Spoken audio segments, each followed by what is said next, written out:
CBSE class 12 maths हमारा chapter है relations and functions. अगला क्वेश्चन है question number 46। Let N be the set of all natural numbers and R be a relation on N cross N defined by A B is related to C D if and only if A B is equal to B C for all A B C D element of N cross N. तो ये आपको relation दिया हुआ है। Show that N is an equivalence relation on N cross N, also find the equivalence class of 2/6। तो ऐसा question हमने बनाया है जहाँ पर एन क्रॉस एन का रिलेशन था, बस यहाँ पर रिलेशन की वैल्यूज़ अलग थी, पर ये ऐसा क्वेश्चन हमने किया है। और में है show that the function F from R to, ये कोडोमेन क्या है, X element of R such that X is less than 1 greater than -1 defined by F X is equal to X by 1 plus mod X, X less than R is 1 1 and onto function. यह question CBSE sample question paper 2023 में 5 marks का पूछा गया था। तो हम दोनों को सॉल्व करेंगे। एक बार आप इस क्वेश्चन को ट्राई करिए, फिर हम लोग आगे बढ़ते हैं। तो सबसे पहला हम लोग इक्विवेलेंस रिलेशन का सॉल्व करते हैं।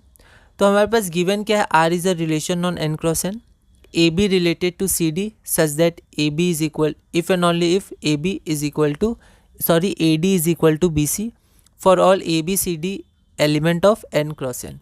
To show R is an equivalence relation to find equivalence class of 2/6। तो ऐसा क्वेश्चन हमने किया है, ठीक है। तो इसमें थोड़ा जल्दी आगे बढ़ेंगे। रिफ्लेक्सिविटी के लिए हमने ए बी एलिमेंट माना एन क्रॉस एन का, तो ए बी को ए बी से कनेक्ट करना है। तो हमें पता है ए बी बराबर बी है, तो मल्टीप्लिकेशन इज कॉम्यूटेटिव, तो ए बी रिलेटेड हो गया ए बी से। अब कैसे इसको हम लोग मॉडिफाई करेंगे, तो आप पहले ही रफ वर्क में इसको देख लीजिएगा कि कैसा आना चाहिए। तो ए बी बराबर बी आना चाहिए था, तो वो आएगा, ठीक है। तो आर इज रिफ्लेक्सिव। सिमेट्री के लिए हम लोग 2 एलिमेंट लेंगे और खुद से मान लेंगे कि ए बी रिलेटेड है सी डी से। तो अगर ये रिलेशन सही है तो ए डी बराबर बी सी होगा। अब इसको कैसे मॉडिफाई करेंगे ये लाने के लिए, तो पहले आप रफ में देख लीजिएगा कैसे लाएंगे, ठीक है। तो ए डी बराबर बी सी है, तो इसको बी सी बराबर ए डी लिख सकते हैं, और फिर इसको हम लोग सी बी बराबर डी ए लिख सकते हैं, क्योंकि मल्टीप्लिकेशन कॉम्यूटेटिव होता है नेचुरल नंबर के सेट पर। तो अगर ए बी रिलेटेड है सी डी से, तो अगर ये है तो ये आपका हो जाएगा C D related to A B. तो अगर A B related to C D है जो हमने माना, तो सी डी भी रिलेटेड है ए बी से, देयरफॉर आर इज सिमेट्रिक। तो हमारा आर क्या होगा, सिमेट्रिक होगा। अगला है हमारा ट्रांजिटिविटी। तो ए बी सी डी और ई एफ हमने 3 एलिमेंट माने एन क्रॉस एन के such that A B is related to C D and C D is related to E F, ये हमने माना है। तो अगर ए बी रिलेटेड है सी डी से, तो ए डी बराबर बी सी होगा, और सी डी रिलेटेड है ई एफ से, तो सी एफ बराबर डी ई होगा। इसको इक्वेशन 1, इसको इक्वेशन 2। अब हमें चाहिए क्या, हमें चाहिए ए बी को रिलेट करना है ई एफ से। तो इसका बनना क्या चाहिए, इसका बनना चाहिए ए एफ बराबर बी ई, ये बनना चाहिए। तो अब ये हमें चाहिए इन दोनों इक्वेशन से, तो हम लोग इनटू कर देंगे, ठीक है। इसको रफ में देख लिया, ये आना चाहिए। तो 1 × 2 करेंगे तो हम देखेंगे डायरेक्ट हमारा यही आ जाएगा। तो A B related to E F, तो A B related to C D है और C D related to E F है। इसका मतलब A B related to E F, तो रिलेशन आर ट्रांजिटिव है। तीनों है रिलेशन आर, तो रिलेशन आर आपका इक्विवेलेंस रिलेशन है। इक्विवेलेंस क्लास क्या होता है, तो ये एक एलिमेंट दिया है, दूसरा एलिमेंट आपका एक्स वाई हो जाएगा, इस तरह से कि ये दोनों रिलेटेड होंगे अंडर द रिलेशन आर। तो 2 × y is equal to 6 × x, ऐसे क्वेश्चन हमने देखे हैं। तो यहाँ पर हम लिख सकते हैं 3x बराबर y, ठीक है।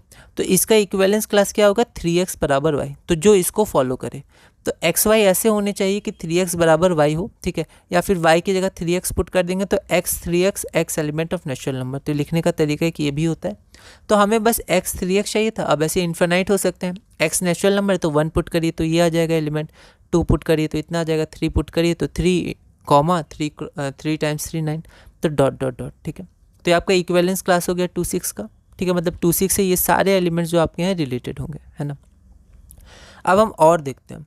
और में गिवन क्या है, तो और देखिए यहाँ थोड़ी ओवर राइटिंग हुई है, कोशिश करेंगे कम हो, जितनी हो कम हो, ठीक है। क्योंकि जनरली हम लोग आर टू आर देखें हैं, तो हम लोग डायरेक्ट आर टू आर नहीं लिख देंगे। डोमेन यहाँ पर को डोमेन दूसरा है, तो हम लोग को डोमेन लिखेंगे जो क्वेश्चन में दिया हुआ है।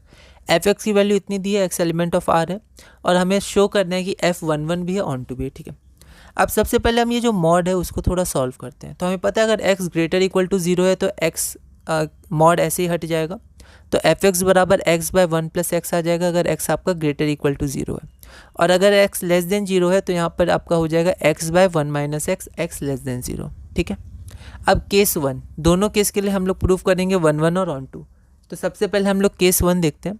तो केस 1 क्या है, जब x is greater equal to 0 तो एफ एक्स हमारा हो जाएगा x बाय 1 + x, ठीक है। तो 1 1 प्रूफ करते हैं।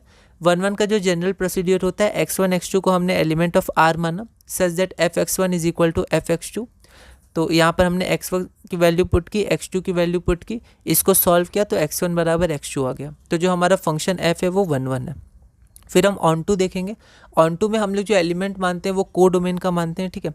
तो यहाँ पर को डोमेन का हमारा एलिमेंट R है, लेकिन सिर्फ R नहीं है, जो आपका वो एलिमेंट है वो 1 से -1 के बीच लाई कर रहा है। हमने देखा था वहाँ x लिया गया था, यहाँ हमने y माना है, तो y लाई करेगा 1 से -1 के बीच।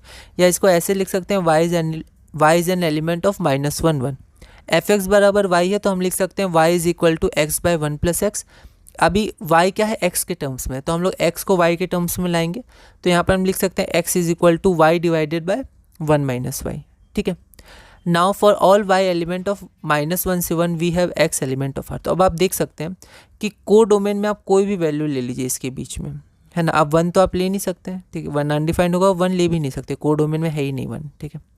तो यहाँ पर कोई भी आप R की वैल्यू रखिए तो x का आपको एक एलिमेंट मिल जाएगा रियल नंबर में, क्योंकि x आपका एलिमेंट ऑफ रियल नंबर है। तो मतलब को डोमेन के हर एलिमेंट का एक प्री इमेज होगा डोमेन में, है ना। Now for all y element of -1 से 1 we have x is equal to y by 1 minus Y element of R such that fx is equal to f y by 1 minus Y. लिखने का तरीका है, तो आपका fx x की value आप ये डालिएगा तो आपको इमेज y मिल जाएगी, ठीक है। Therefore fx is onto. अब केस 2 के लिए चेक करते हैं। केस 1 के लिए 1 1 भी हो गया, ऑन टू भी हो गया। केस 2 के लिए चेक करते हैं, जब x लेस देन 0 है तो हमारा fx इसमें टूट जाएगा। 1 1 फिर से x1 x2 element of R माना, fx1 fx2, इसको सॉल्व किया तो x1 बराबर x2, तो वापस हमारा fx 1 1 हो गया। अब ऑन टू हम चेक करेंगे तो y एलिमेंट ऑफ -1 से 1, ठीक है, को डोमेन का लेंगे। फिर y equal to fx put करेंगे, x को y के टर्म्स में लाएंगे। फिर से हम देख सकते हैं कि y की वैल्यू -1 से 1, कुछ भी आप रखिए, x की एक वैल्यू आपको मिलेगी एलिमेंट में, ठीक है, मतलब रियल नंबर में। तो डोमेन के जो सारे एलिमेंट्स, ये सारे को डोमेन, तो को डोमेन के सारे एलिमेंट्स, तो इन सारे एलिमेंट्स का आपको एक प्री इमेज मिल जाएगा डोमेन में, x एलिमेंट ऑफ R, ठीक है। तो for all y element of -1 to 1 को डोमेन के elements we have x y by 1 plus Y element of R domain में, तो प्री इमेजेस मिल रही हैं, तो सब कनेक्टेड है। Such that F X is equal to इतना, इसको थोड़ा आप अच्छे से कर लीजिएगा, यहाँ माइनस था, इन सब की गलती ना हो, यहाँ प्लस हो जाएगा, तो आपका वाई आ जाएगा, ठीक है। लिखने का तरीका आप अच्छे से नीट एंड क्लीन स्पेस दे के लिख दीजिएगा, ठीक है। तो एफ एक्स यहाँ भी आपका ऑन टू हो गया। तो we observe that the given function is 1 1 and onto. तो दोनों केसेस में हमने ये प्रूफ कर दिया, दोनों केसेस के लिए वो एक्स आपका मतलब वो फंक्शन आपका 1 1 है, फंक्शन आपका ऑन टू भी है, मतलब आपका जो फंक्शन है वो 1 1 है और ऑन टू है। अगर बाइजेक्शन होता तो एक लाइन और लिख देते कि 1 1 है ऑन टू है, मतलब ये बाइजेक्शन है, ठीक है। ये दोनों इंपॉर्टेंट क्वेश्चन थे, आप ध्यान रखिएगा। अगला क्वेश्चन है हमारा क्वेश्चन नंबर 47। यह क्वेश्चन दिल्ली 2010 में 4 मार्क्स का पूछा गया था। एक बार आप इस क्वेश्चन को ट्राई करिएगा, अगली वीडियो में हम इसे सॉल्व करेंगे।